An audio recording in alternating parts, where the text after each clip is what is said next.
The number one mistake that people make while cooking during Thanksgiving is that they leave the kitchen. When you leave the kitchen, the food is not attended. There could be hazards around there. There could be kids that come within close contact of the hot cooking materials. So the number one hazard is when people leave the kitchen and they leave food and the oven unattended.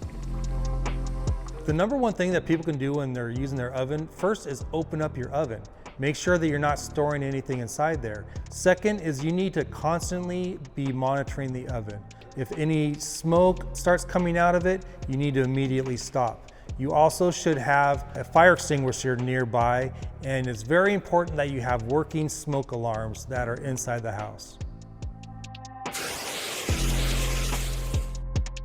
If you are going to deep fry a turkey, because we know a lot of people do enjoy that, you have to take every precaution that is available.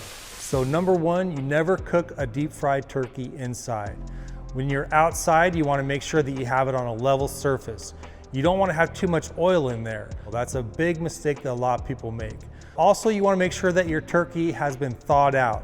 If you put in a frozen turkey or even a partially thawed turkey, it can have an explosive result. So if you are going to be cooking outside, deep frying a turkey, we also recommend that you have a fire extinguisher on hand nearby, ready to put that out. And if you do get a fire, make sure that you call 911.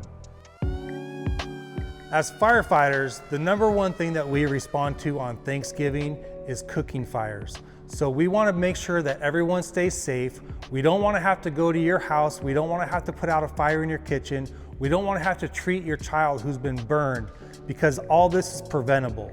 So we want you to enjoy your holiday and do it without a fire, do it without an injury, and we want you to be as safe as possible. For more information, you can go to lafd.org, and we have lots of safety tips for you and your family.